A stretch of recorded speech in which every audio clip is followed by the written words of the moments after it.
All right, is my screen showing with your webinar? Are you asking me? Yeah, with your... I've got mine up. Okay, let's see. Oh, let's show my screen. Okay, here we go. All right, so hopefully everybody should see the PowerPoint presentation. If just a few of you can go ahead and type into the questions box, if you can see those, that would be great. And then we'll go ahead and turn it over to Dr. Oh, good. Perfect. Thank you, everyone. We'll turn it over to Dr. C. And Sheila, I just say okay, and you'll move to the next slide? Yeah. Okay, sound good. All right, well, welcome, everybody. We're here to talk about some strategies for fostering communication skills in individuals with Angelman syndrome. Okay, we'll go to the next slide. And certainly, particularly as families, but as professionals as well, you've recognized that communication is one of the primary areas of issue and concern with respect to kids as well as adults with Angelman syndrome. And the fact that the communication challenges are so significant, we're consistently talking about the introduction of AAC, or Augmentative and Alternative Communication, as a solution. So let's take a quick look as far as what do we mean by AAC as it relates specifically to adults and kids with Angelman. So with AAC, we're talking about either as an augmentative system, and without exception, all kids with Angelman syndrome, they require augmentative and alternative communication. And the augmentative part, the idea of supplementing any kind of methods of communication that they're already using. But there have been no kids that I've seen more than 60 children, as well as many adults at this point in time, and none of them are using speech as a consistent primary method of communication. So all requiring some type of supplementary system.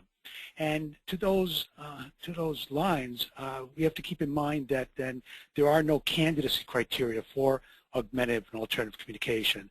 So any child or adult that cannot communicate through speech as a primary method of communication, they automatically then are a candidate for AAC. So we could talk about augmenting or supplementing communication skills on our kids and adults, or we could talk about the use of AAC as an alternative method of communication. So the most common application in terms of an alternative method is as an alternative to challenging behaviors. So the idea here is that in the absence of an effective means of communication, many of the kids are resorting to other methods of communication. So they may be hitting others, scratching, pulling on the leg of somebody, very, very loud vocalization, pinching. So these would all be examples of challenging behaviors. And what becomes very, very important is identifying the communicative value of those behaviors. If we can identify the meaning underlying the use of the behaviors, we could then replace those behaviors with what's referred to as a functional equivalent. So as opposed to hitting, the child would point to a symbol on a communication display that would indicate they have a particular comment to make, to greet somebody, to make a basic request. And that's the idea of functional equivalence. So what the research has shown, not only in terms of Angelman syndrome, but the broader population of individuals with significant disabilities, is when an alternative method of communication is available to kids, we see them relying on that method more and more so, and with that, the frequency and severity of those challenging behaviors should reduce over time. So we refer to that as then functional communication training. Okay, sure. You can go to the next slide. I should just point out to you that there is an excellent series of videos that are available at the ASF website on challenging behavior. The tapes were coordinated and the brainchild of Jane Summers, and again, you can access those on the ASF website. Everything you could possibly want to know about challenging behavior and how to intervene with kids and adults with Angelman syndrome. So let's talk a little bit about individuals with AS and get a little sense as far as what's going on in terms of their communication. So for this population, AAC is usually their primary means of communication. So they're using very, very little functional speech. At the same time, what we see individuals doing is relying on multiple methods of communication. In many cases, my research has shown that on average, individuals with AS are using more than one AAC device. So they may be using a speech-generating device along with a communication board or a communication book. In my research, many individuals are using more than one speech-generating device. So they may have an AAC device, and they may also have an iPad. They may have some kind of a Big Mac switch where a single message is recorded. And they're using all these various methods of communication in combination with the various unaided methods of communication.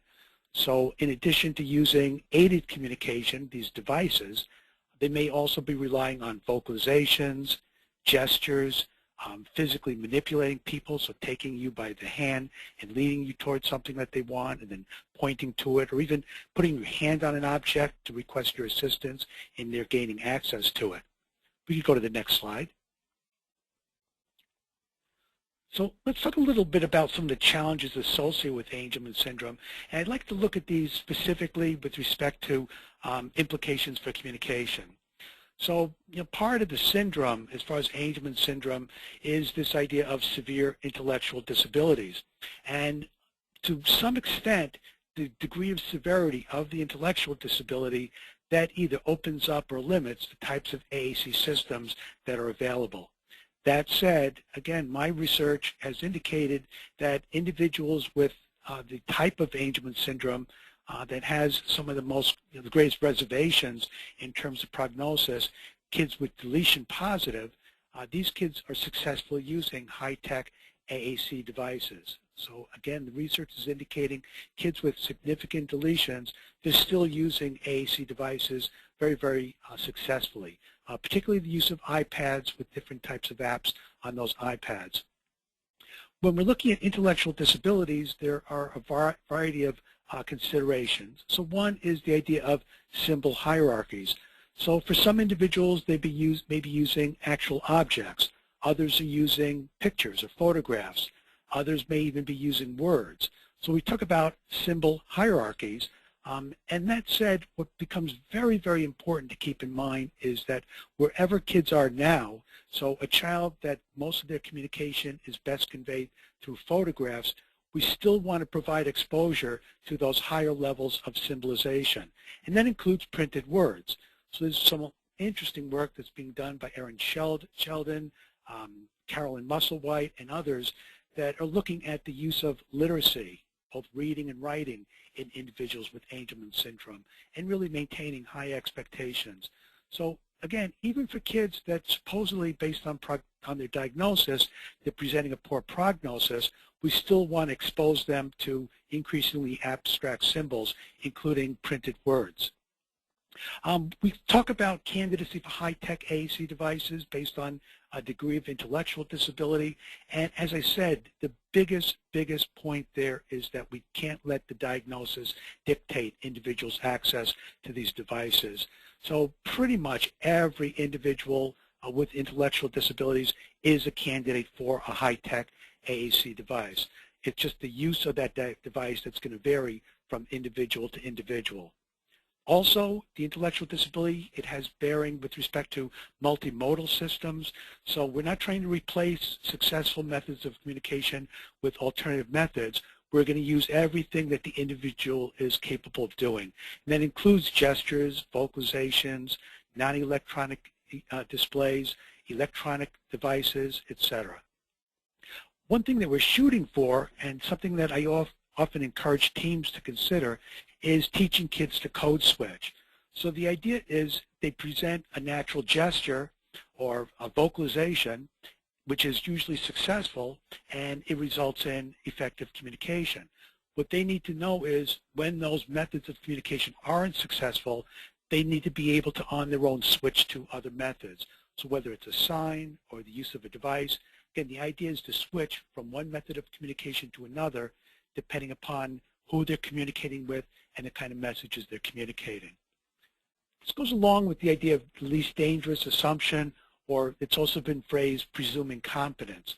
So, I don't want to beat a dead horse, but the critical thing here is all of these individuals are candidates for devices, and the expectation is that they can become successful users of high-end AAC devices. Let's go to the next slide, please. Okay, another characteristic is this idea of little or no speech. So in the absence of speech, individuals are relying heavily on non-speech vocalizations. Something I really want to impress upon all of you in terms of the significance is across the various kids that I've seen and adults that I've seen, it's very, very rare that they have speech goals in their IEP. So the fact that the diagnosis lends a pretty poor prognosis to the development of functional speech, oftentimes that results in speech not being addressed within the IEP. And that is a mistake. There are many individuals I've seen that develop speech even in the absence of therapy. So even though they may not be capable of articulate speech and totally intelligible speech, they can learn various approximations as far as word approximations. So they can be in the ballpark of a true word enough that a listener is able to understand them. Let's go to the next slide. We can talk about movement disorders and balance disorders. So that certainly has implications with respect to, for example, portability of AAC devices. So what happens when the individual needs to be sitting at a desk to use a device, but then they move to a prone stander, they move to side lying on the floor, they sit in a beanbag chair, they transfer into a classroom chair, they transfer into a chair in the cafeteria. What happens as far as access to the device? So we talk about multiple communication devices that are portable. So irrespective of the position of the individual, they have access to a method of communication. Another characteristic in terms of movement and balance disorders, very commonly seen, is the idea of apraxia. So these motor planning disorders. So one place that really shows up very obviously is with respect to signing. So individuals that are relying on signs, what we find is a need to constantly modify these signs, or I talk about these bastardized versions of signs. And often the signs bear little resemblance to the conventional sign that the kids are attempting, or the adults are attempting. So a very small audience is knowledgeable as far as the meaning of those signs that are being produced. And again, it suggests a need for some other method of communication. Unique behaviors, another characteristic, so the smiling, laughing, hand flapping, hyperexcitability, short attention span. You go to the next slide, please. So there's been research taking a look at the fact that many of these behaviors, these unique behaviors, they do have communicative value. So kids are conveying content, they're conveying messages, feelings, ideas through many of these behaviors. So once again, the issue becomes replacing some of these behaviors where they are meaningful and communicative with more conventional methods of communication. Next slide, please. Strabismus and visual acuity issues are next. Just a couple of days ago, I saw a young adult. He's in high school now, and I was watching him as far as using an iPad, and it was very clear that vision was a significant issue for him. When I inquired as far as the last time he'd been seen as far as an ophthalmologic evaluation, nobody could recall. It had been years. So many individuals, they're not making progress perhaps with these AAC programs, but how much of it is due to the fact that visually they can't access their systems. So it's absolutely imperative, any of these individuals being considered for AAC systems, we have to have valid and reliable data as to what can they see. That's going to have immediate bearing on the choice of symbols, how large the symbols are, how many symbols can be presented at a time on a display. So all of these become really significant issues. Next feature, language disorders are very common, and the general finding, and, this is by parent report as well, is that their receptive language often exceeds their expressive language. So receptive language, basic comprehension seems to be relatively strong in relation to their ability to express themselves. That said, we have to appreciate the fact that for many of the kids, as far as with Angelman syndrome, receptive language skills are once again oftentimes in that 2 to 3 year range. So for many of the folks that I see, what we talk about doing is maintaining what Vygotsky referred to as a zone of proximal development. So what we try to do is we try to model language that's within the kid's zone in terms of their comprehension. And we do it in a really natural way. So rather than saying, Bobby, you're all done with lunch, throw away your garbage, what we would say is, Bobby, you're all done with your lunch, throw away your garbage. So what we do is we really stress the salient words. And then what we might do is we might tag on another request. So Bobby, you're all done with your lunch, throw away your garbage. Bobby, garbage. Okay, very, very natural and doesn't call attention to itself. Next thing we might ask, we'll go to the next slide, is where are we going and how might we get there? And I presented at several Angelman meetings, and I presented this quote frequently, and I think it is something really, really important to keep in mind. So this is a quote from Ferguson: "The purpose of all interventions, programs, schooling in general is to enable all students to actively participate in their communities so others care enough about what happens to them to look for ways to include them as part of their community." So, I talk about, this in terms of even working with preschool age kids. So when I look at an IEP on a child who's 3 or 4 years of age, and I look at the kinds of programs they're involved with, the kinds of goals they're being exposed to, I really encourage people to see the real long-term vision. So these skills that we're teaching, is that going to get this kid to a point that at the age of 18, 21, 22 years of age, they're going to be able to use that skill to solicit their own sports, their own supports. So, the idea here is that when you age out of the system at 21 and you no longer have federal law on your side that people need to provide supports, you yourself are going to have to solicit those supports. So your ability to establish friendships, maintain friendships, work on your environment, control your own life to the greatest extent possible, this is going to be very important for you in terms of the long term. So what we talk about is students playing a role in actually soliciting future supports. So one of the best examples I ever saw of this, and unfortunately it didn't involve an adult with Angelman syndrome, it was an adult with severe CP and very, very significant intellectual disabilities. What he did was he lost a personal care attendant, and with the help of his coach or his personal care assistant from the past, this is the person that was being replaced, the people interviewing the position came to his home, and he had a series of questions that were programmed on the device, and he actually conducted an interview of the people that were opting for the role of serving as his future personal care assistant.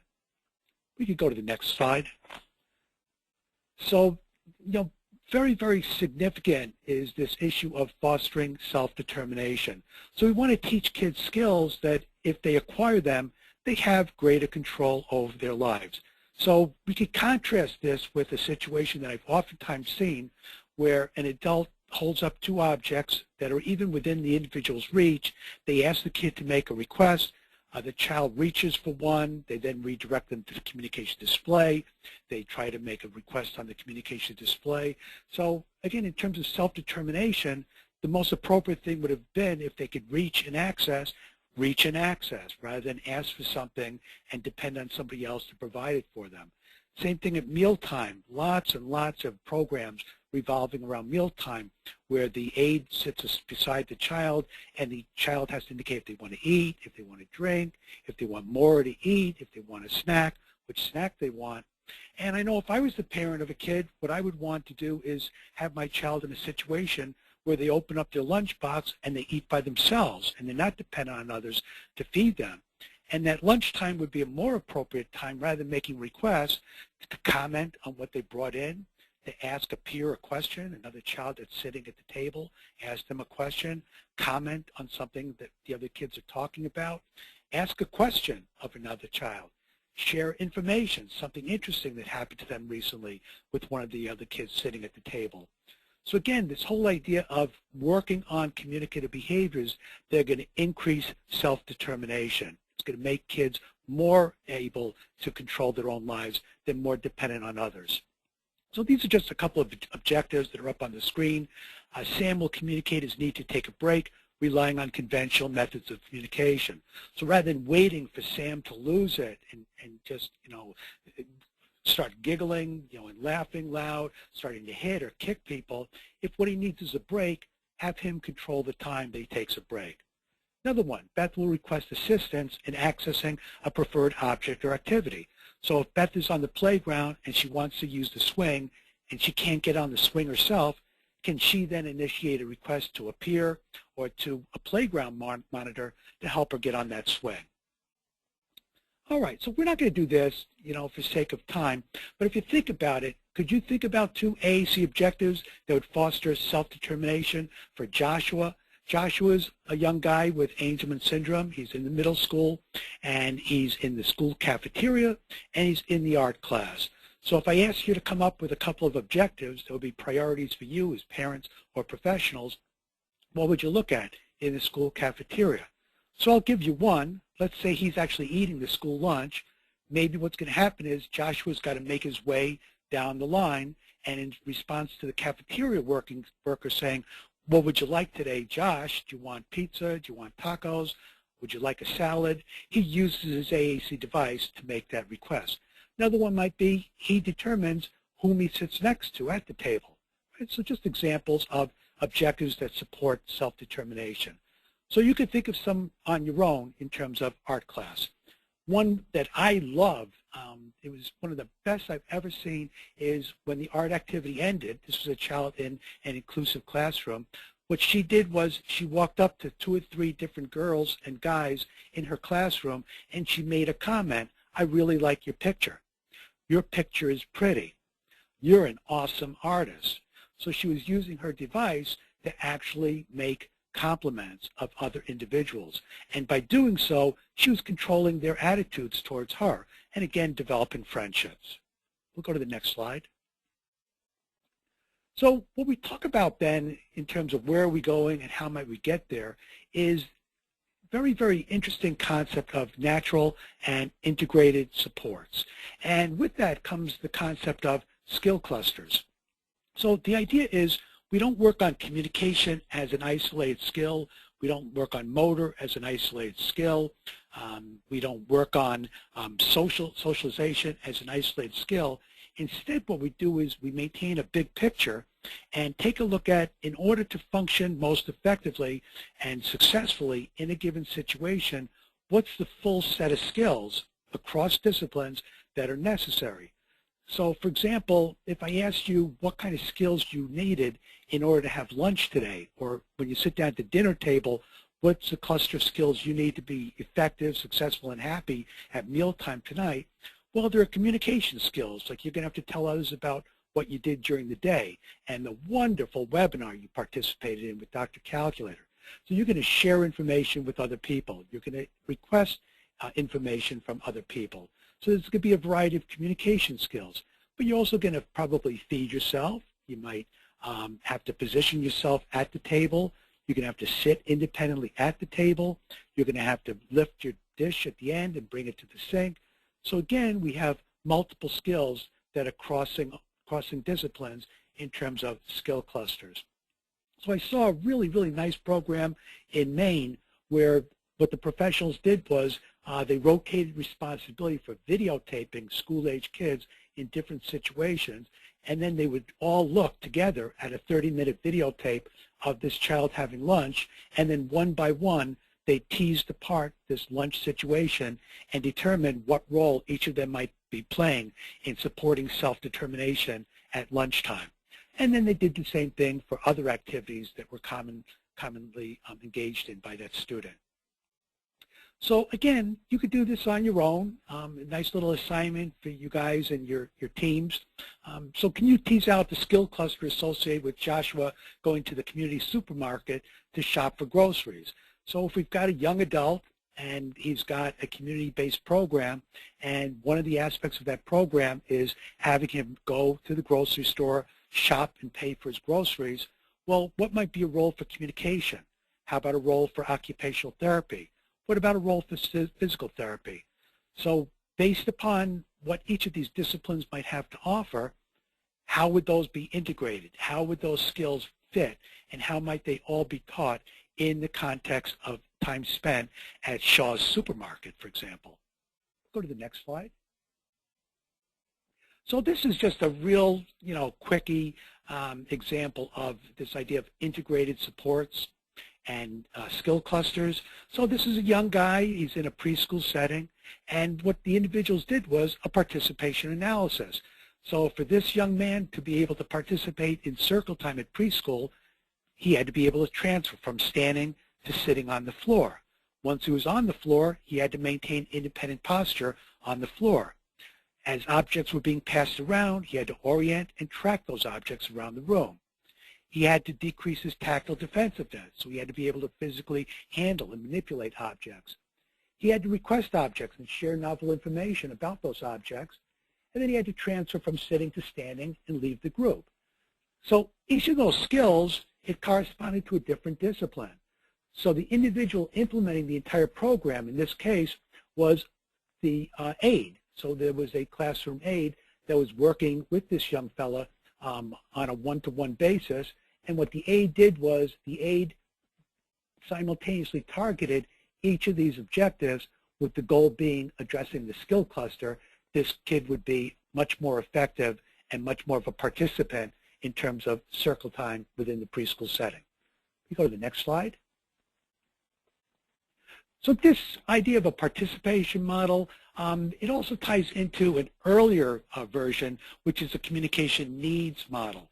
So part of the evaluation process in terms of communication, and we can actually generalize this to motor skills and any other type of skill as well, is the idea of identifying, well, what are the needs within that particular content area for an individual to be effective and to be a participant.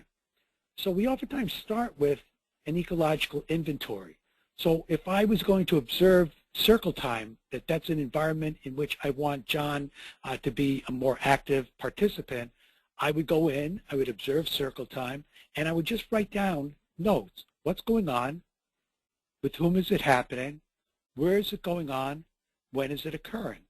So I try to get a good picture, a good profile as far as what is the nature of that activity that is referred to as circle time.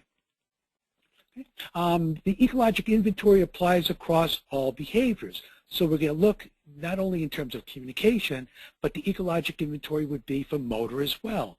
So if I have a water table in a classroom, for example, the PT might indicate that, well, in order for Jamie to interact at the water table, she has to be able to stand upright at that table. So that would be a need in terms of the motor area. You go to the next slide.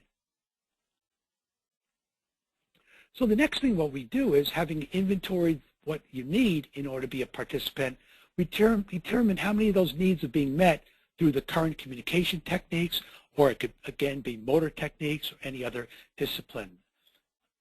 So what we're going to do is, where there are unmet needs, so the individual lacks the ability to transfer from a stand to a sit, they lack the ability to ask questions about an object another child has brought in for show and tell.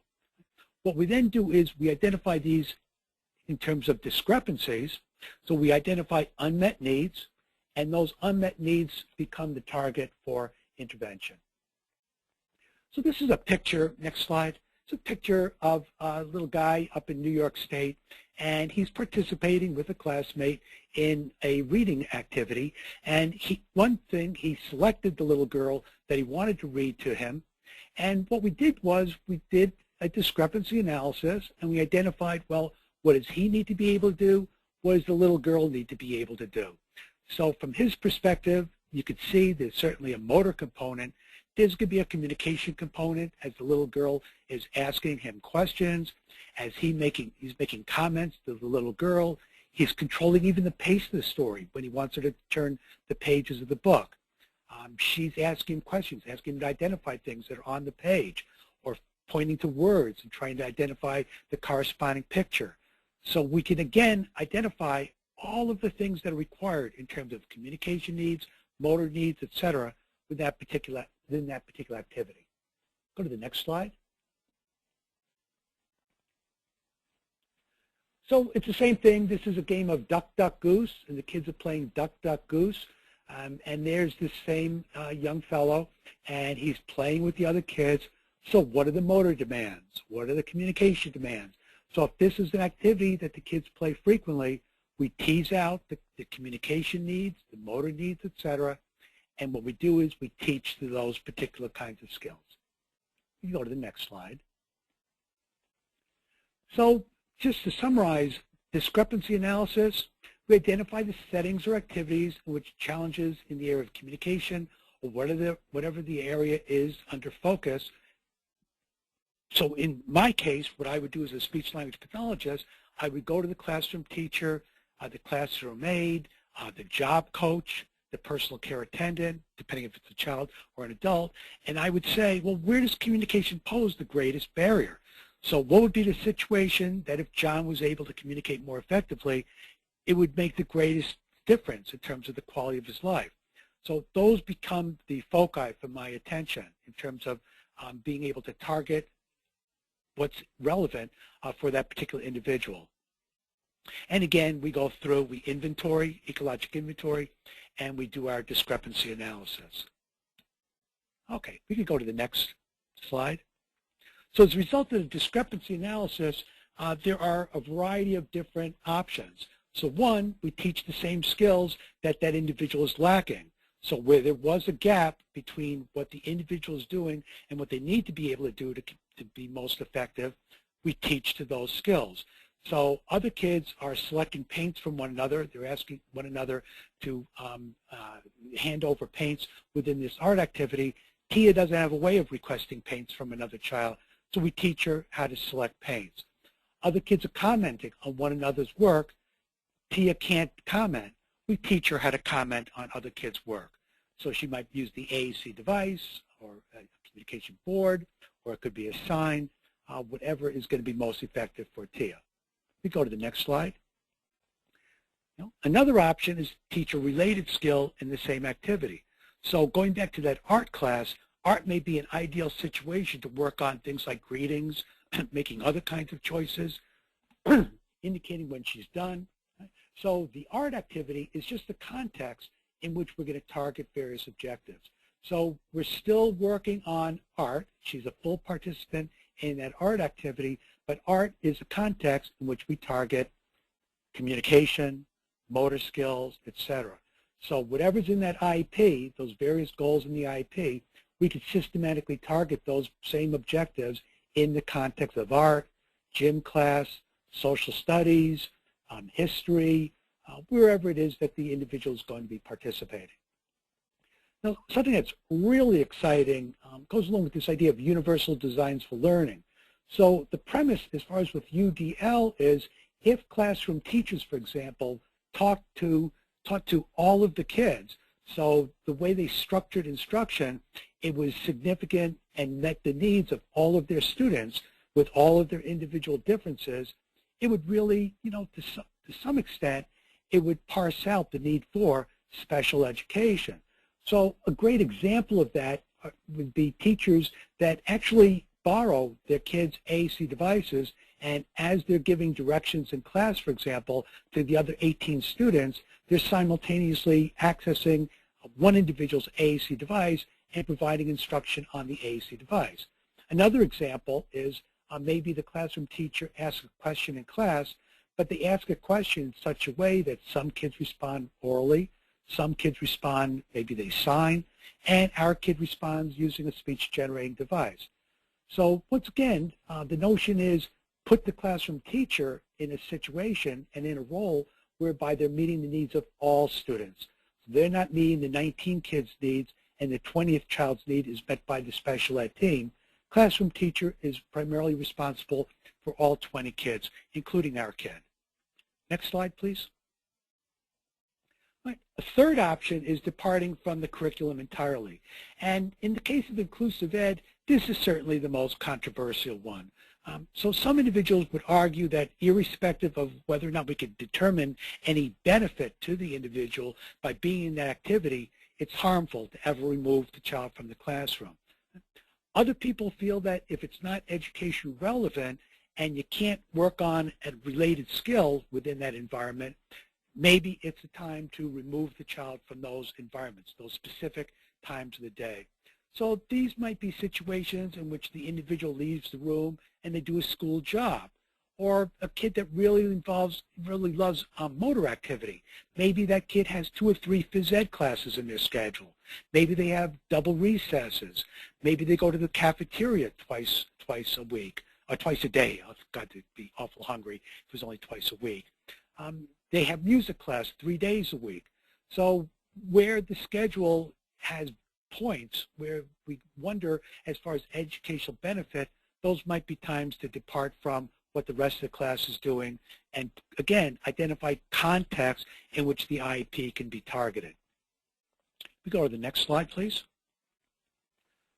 So the latest model, as far as beyond the communication needs model, is what Buchanan and Miranda have referred to as the participation model. And with the participation model, we're identifying participation patterns, and again, the idea of communication needs. Some of the things that really characterize the participation model, it becomes very, very important to take a look at types of partners. So the idea is participation is not with a personal care assistant or an aide. We look at the role of peers, teachers, right, whomever. We talk about people that are familiar with our child. We talk about people that are unfamiliar with our child. We talk about people that are familiar with that adult's AAC system. We talk about adults that are unfamiliar with the AAC system.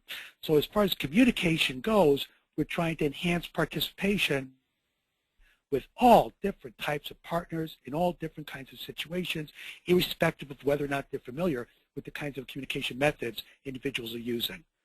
We go to the next slide, please. So very quickly, one thing that we look at in terms of participation model, we assess opportunity barriers. So are there policies, including union policies? So one issue that came up, I mean, it was so frustrating. I was doing an in-service for some of the staff, and then right at 2:45, 3 people stood up and they walked out of the room. I was thinking, gee, that's odd. And then five minutes later, half of the room was empty. I'm thinking, what in the world is going on? So afterwards, the teacher, the one that coordinated this in-service, she said, I hope you weren't insulted, but by union policy, teachers are encouraged to leave precisely at 2:45. And to support the union, they're abiding by this definitive cutoff as to when they leave at the end of the day. So this whole idea of policies, practices, opportunities, barriers also get involved with knowledge. So is the classroom teacher knowledgeable as far as how to integrate a child with a severe disability into their classroom? Skills. Do they have the skills necessary to program an AAC device? Do they have the skills necessary as to how to interact with an individual that relies heavily on an AAC device? So this whole idea of staff development, training, I can't impress upon you, the significance, enough significance as to staff development, training, really making it, definite that we work into these IEPs the need to target staff development, get teachers on board, teach peers. So if a child's using an AAC device in a gen ed classroom, target 2 or 3 other students within the classroom that become experts in the use of that device, including how to program the device. Okay, attitudes, again, it goes back to that least dangerous assumption. So, I've got a child with a pretty significant disability, and, more than anything else, as far as through the years, more than anything else, what I wanted were people that held my child, to a very, very high level of expectation. So they didn't write him off. They had high expectations, and they always assumed that he was going to be successful. Go to the next slide, please. Okay, just some other implications as far as assessment. So one thing is avoiding standardized tests. I've been in so many situations where I've been asked to do communication evaluations, and the teams have told me that they expect me to use standardized tests, and I come right out and say I'm not in a position to administer a standardized test. It would only provide a very biased evaluation of my child's skills, and it would be very unlikely that any of the content covered in that standardized test would be relevant to that individual. So as alternatives to standardized tests, what people are talking about is the use of authentic assessment. So you evaluate in such a way that the kinds of skills that you're assessing are ones that are realistic. They're really measuring individual skills and functional skills. And also, the evaluations will be relevant with respect to program planning. So I already gave you one example, the use of discrepancy analysis. So if we identify communication needs and abilities and we identify those discrepancies, well, I can look at that child over time and I could see, well, are they closing the gaps? Are they meeting more and more of these discrepancies? Attitude changes over time. Another thing that's really, really nice to monitor. The ability to benefit from instruction. So one of the best measures in terms of assessment is the idea of rate of change. So if I have a student and that child is being exposed to really good services, they're getting the professional support they need, people have the knowledge, people have the skills, and that child is making very, very slow progress, irrespective of modifications of the program, consultants that are brought in, etc. That child is offering a poor prognosis than an individual that's really moving very, very rapidly in terms of rate of change.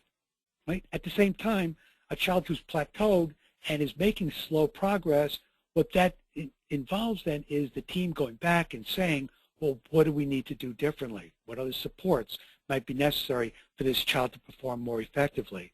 Or how might we have to tweak the program to move this kid along as far as at a quicker pace? We go to the next slide, please. Right. The last model to talk about is a support model, and that's something that I've talked about, and it looks at what kind of supports kids need, teachers need, peers need, and others in order to provide the best possible learning environment for that child or adult. It places an emphasis on participation in the curriculum. So in order for that child to participate, again, in a third grade inclusive curriculum, who are the people that need to be involved and what are their respective roles? So we talk about addressing needs appropriately and systematically. What kind of supports are needed, what's appropriate, and how those supports could be provided over the course of the day and the week and the month and the year that could really, really encourage participation on the part of that child or adult. Go to the next slide, please. Okay, some additional considerations. So we talked about self-determination. We talked about various methods with respect to evaluation. Let's talk about a couple of other considerations. So in selecting AAC methods, some things to consider include enabling individuals to express a full range of communication needs. So life is a whole lot more than more, eat, drink, and toilet. So what we're doing is we're looking at individuals learning to use AAC systems for a full range of communicative functions. And I've given you a lot of them already. So using their communication systems to request information, to give novel information about themselves, to compliment other kids, to develop a friendship with another child.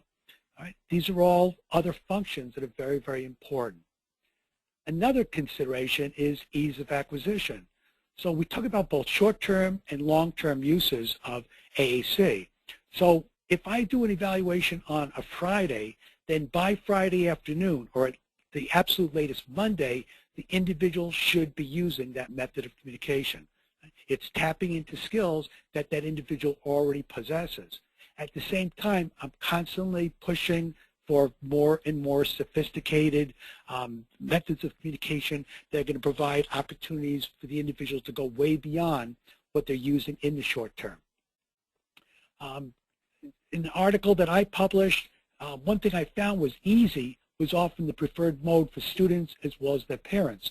So, taking a look at individuals, these were young kids as well as, young adults, and those individuals that were using AAC devices effectively, it was very interesting that when we asked the parents what were the kids' preferred methods of communication, even though they were capable of using these high-end devices, the methods that the kids oftentimes preferred were the natural gestures, the physical manipulations, the enhanced natural gestures, vocalizations, things that they didn't have to really struggle with. They didn't have to really think about. So the devices enable them to go above and beyond what they're already able to do with these other methods of communication, but they only became useful in situations where they couldn't communicate through the existing methods of communication. We go to the next slide, please. Okay, some other considerations. So we already talked about the need for portability, so transporting aids from place to place. Few places where I've gone, they're really, really clever, especially if they're using a combination of electronic and non-electronic systems. What they'll do is they'll leave communication devices in different classrooms, or they'll leave non-electronic displays in particular areas. So as the individual enters a particular environment, there's a communication system waiting for them. Okay, we go to the next slide. Right, we look at comprehensibility. So who are they going to use that AAC method with? So looking in terms of a full range of listeners. So if I'm the parent of a 7-year-old child, the most important people that I want my child to communicate effectively with are other 7-year-old children. I don't care if my kid can carry on a conversation with his aide. I don't care if my kid can carry on a conversation with the classroom teacher, although that would be a little more relevant. What I want my child to develop are the skills to, again, start developing relationships and maintaining relationships. So to that end, I just really encourage you to exercise caution, those of you that have students that are using unaided methods of communication, especially signs. So we talked about that a little bit earlier, and the idea that oftentimes these signs are modified so much that even if other kids have taken a course in sign language, when they come across a kid with Angelman syndrome that's using sign, the signs are just absolutely unrecognizable. So as an alternative to modified signs, I developed a system of enhanced natural gestures, and there is some nice published research now on enhanced natural gestures if you'd like to pursue that. It's, I think, a very, very viable alternative to signing. Okay, other things to consider: acceptability, speed, what kind of supports are necessary. So again, one of the best situations I've seen is where a child arrives at school, their paraprofessional helps get these things out of the backpack, their sweaters or whatever else they brought into school. The kid then sits down at their desk, and then 2 other little kids from that classroom actually take the communication device out of the backpack and turn it on and set it up for the child. Okay? So very, very interesting as far as the use of natural supports. Go to the next slide. Availability is another really important issue. So if that child is using a particular device, whether it's an iPad or anything else, is it available all the time? And if it's a situation that doesn't call for that device or doesn't permit the use of that device, then how else are they communicating? So it's not does he or does he not communicate, it's how is he going to communicate using a variety of methods from one situation to another situation. Another consideration is, does it support learning of the curriculum? So, if that child is included in a kindergarten curriculum, well, do we align the use of the device with the curriculum? How do we enable that child to participate as actively and as fully as possible? For kids that are in special ed classrooms, it's the same issue. So again, as you take a look at the curriculum and the subject matter, that device should be programmed in such a way that enables the individuals to be a full participant throughout the day within that curriculum. Go to the next slide. Okay. Another one, and this is especially important to families, is the whole idea of fostering friendships. So when we look at communication training and the kinds of skills that we're targeting, what's happening in terms of friendships? So, if the child has no friends when they graduate from school at 21 years of age, they're not going to have people in their lives that are interested in them being successful. And they're not going to provide supports for those individuals to access their community. So they've got a relatively lousy, quality of life throughout their 16 years in school, and they have little to look forward to beyond that point in time. So friendships are really, really important. And what we've determined is friendships do need to be engineered. And those devices, the AAC devices and other methods of communication, we need to look at them in conjunction with fostering friendships, inviting a friend over to your house, for example, fostering friendships, giving 23 other kids in your classroom a Valentine on Valentine's Day, fostering friendships, asking a child to be your friend out on the playground, fostering friendships. So really look at these goals and objectives with respect to friendships. Okay, this is an illustration, and we start a little bit late, and I do want to finish up. So I'm not going to go over this. Those of you that are coming to the ASF conference, I'll talk about this, but just a technique of identifying friends and relationships in individuals' lives. And the idea is over time to start filling those squares, in particular those inner squares with people that are going to be ongoing, frequent partners, communication partners that communicate and interact voluntarily with individuals. Okay. This is some information. We're running a little bit late on time. I know we started about 10 minutes late, so I'll wrap things up in 6-7 minutes. How's that sound? So when individuals experience success using AAC and both they and their communication partners value systems, success rates exceed 50%. Okay, so again, success becomes a really, really important issue. And some of the factors that have been found very important in terms of related to AAC acceptance, it includes the goodness of the fit, so well-prescribed AAC systems, people support it, they're useful across settings, and individuals and others have really positive attitudes about these methods of communication. So principles in selecting a priority and prioritizing instructional goals, it includes things like multiple opportunities to use and practice. So, I was in one situation where a child had recently been introduced a device and it stayed in the speech language pathologist's room. And the only time it was used was in the therapy room, and the speech pathologist's rationale was she didn't want the child using the device until they were relatively competent using it. So again, we don't want to do that, right? We want to incorporate the device into whatever else is happening within those skill clusters and really integrating the use of these devices and other methods of communication throughout the day. It's got to be valued by the student, family, and others. It's got to be easy to use, or at least easy to acquire. Right? These all become very, very important issues. And then what we could do is we can wrap up. This is an example of a matrix, and it's something to just kind of carry away from this webinar. So what you could see across the top is a child's schedule. So they had morning meeting, then art, then math, then music, etc., onto science. And then from top to bottom are the IEP goals: making choices, initiating interactions, staying seated without rocking, etc. Wherever you see an X, that's where the team predetermined for that day or in that given week where they were going to target that particular objective at least 3 times. And then the P's, the S's, and the F's, and F is with full assistance, a P is with partial assistance, and S is spontaneously. So the team determined, when we look at music, that the child was going to make choices 3 times in the music class. And given those 3 opportunities, the child did so spontaneously 1 time, and twice they did so with partial prompting. So you can take a look across this matrix, and what you can see is a nice, very, very rapid way of monitoring progress, planning out, integrated objectives, and really looking at that program in a very, very functional manner.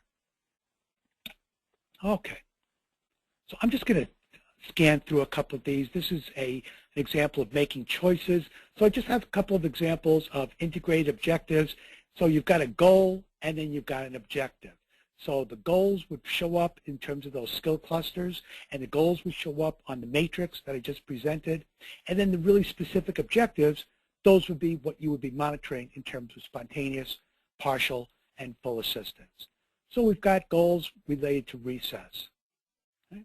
And we're noting levels of prompting, and we're rotating goals and objectives on that matrix from week to week. Okay. So to wrap up, we can talk about some inclusive and integrated practices involving AAC. So one is the idea of natural supports. So whenever possible, kids should be using the same supports that individuals without disabilities would rely on in that same setting. So if I'm a child in a 3rd grade classroom, the first person from whom I request assistance would be another 3rd grader. If I need to, I then rely on my classroom teacher, and then if I really, really need to, I then go to the paraprofessional. So the idea of natural supports is an interesting concept. Integrated objectives, we've talked about at great length. And these are just a couple of more examples of integrated objectives. More examples of integrated objectives. Next slide. Natural supports and how we can involve teachers with respect to natural supports. Again, natural supports. So what we're doing is we're identifying all the roles that teachers can play in terms of universal designs in instruction, universal designs of learning, UDL. Okay, so we started late, we ended a little bit late, and I apologize for that. I hope most of you were able to stick with me over the course of the presentation. We do have some time, and I'm not going anywhere if we'd like to take a few minutes at least for some questions and answers. So Sheila, we could open this up to our audience. Sure. Yep. We've been getting some questions in, so I'll go ahead and ask some right now. Somebody actually wants to know where they can find info on enhanced natural gestures. Yeah. Actually, I just published a study with Patricia Canejas-Celis, and it's published in the Journal of Applied Research in Intellectual Disabilities. That's JARID, J-A-R-I-D, Journal of Applied Research in Intellectual Disabilities. You can order that online, and it really lays out the program very nicely in a step-by-step fashion. Also, in the process of publishing a book on Angelman syndrome, and one entire chapter is going to be devoted to enhanced natural gestures in that curriculum. And we're hoping that in the next 10 to 12 weeks, we'll have final approval as far as of the manuscript. It's already been submitted to the publisher. So we're certainly hoping by summer that book will be out and available. Great. All right. Another question is, our son learned very quickly to do requests, but he doesn't seem motivated to learn questions, comments, information, etc. What are some strategies to foster non-request mode of communication? Great. So one is just modeling, providing lots and lots of modeling. Another is just, again, hand-over-hand assistance. So, putting that child in a situation where it's part of a broader script. So the example I gave earlier was cafeteria or the lunchroom. So as that child is sitting at a table with 4 other children, what we do is we might say, geez, is there something you want to ask Molly? Is there some information that you need from Molly? And let's say the child doesn't respond, then we call attention to where that symbol is located. If the child still doesn't respond, we provide hand-over-hand assistance. The child makes a request for information, and what they immediately observe is they get a response from another child. So it's a way of soliciting the attention and interaction with another child. So lots and lots of modeling, integrating the use of the device into the classroom and other situations, so our kids see numerous opportunities over the course of the day where these devices are being used for multiple functions, multiple purposes. Right? Another way of doing it is just to tag on. So if the child looks confused, for example, so we just kind of verify that. So they're looking puzzled, or they're escalating in terms of challenging behavior, and then we say to them, gee, you look confused, right? And then what we do is, maybe hand over hand, we point to a symbol indicating, I didn't understand that, please repeat. Right? So something along those lines. Modeling, hand over hand assistance, aided stimulation, these are all very, very helpful techniques. Okay, somebody else would like some ideas on how to help a child who wants to use the adult's hands to access the AAC device, making it hard to be sure his communication is authentic. Oh, that's a great question. That's a great question. So that's almost an extension of, remember we were talking about methods of communication as far as non-symbolic methods of communication. So one was this whole idea of physical manipulation. So what a lot of kids do is if they want to drink, for example, they'll take the hand of the adult, they'll put their hand on the cup, and that's their way of indicating that they want something to drink. Or they'll take the adult's hand, put it on the toy, and that's their way of requesting that they want that particular toy provided. They want some time playing with the toy. So some of that we see it play out over time into the use of these AAC devices. It's really, really interesting. So rather than pointing on their own, what the kids will do is they'll take the hand of the adult and they'll use the adult's hand as the pointer. So one thing that we could do as far as an alternative is to give the kid a pointer or the adult a pointer. So what they'll do is they'll grasp a dowel or anything else that has a projection. They'll grasp onto the dowel, and then with the dowel they'll point and they'll assert pressure as far as to the display or whatever method of communication they're using. Then over time, what we'd like to do is we fade out the use of the dowel or the use of the pointer, and we fade that into the use of the finger that the child is going to now use to access the device. But yeah, that is something. I've seen it on several occasions where the kids, there's almost an intermediary step, and they're using the adult as the pointer in place of themselves. It's almost like a surrogate pointer. Okay, and then we just have a couple more questions, and they're kind of related, but if anybody has any questions that they think of later or, something they want to ask us later, you can go ahead and send an email to info@angelman.org, and we'll go ahead and get that to Dr. Calculator or try to answer it as well. So the other two questions that we have are really about how young can a child be before using a communication device? Yeah, great. I mean, when they can hold themselves up as far as supported, when they're capable of any kind of a reach, they're now ready to use an AAC device. So there is really no cutoff. There was an interesting study that was done years back at Tufts University, and what they created was something called a BBB, a baby babble blanket. And, get this, they put these blankets in the cribs of babies that were identified as being at risk in terms of communication problems. And what would happen is as the baby would roll around in the crib, they would randomly put pressure on different areas of the blanket, and where they put pressure, there were sensors located in those locations. And when they hit the sensor, different messages, different sounds would be emitted.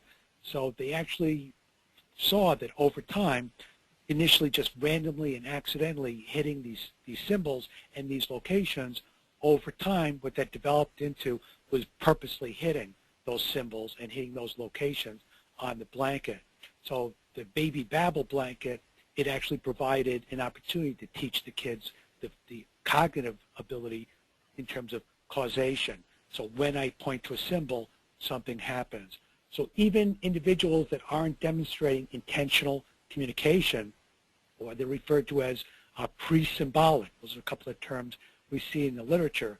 So even if they are pre-intentional, then with modeling and with physical manipulation and with prompting, we can show kids that as they're using symbols in various ways, they can indeed engender different consequences.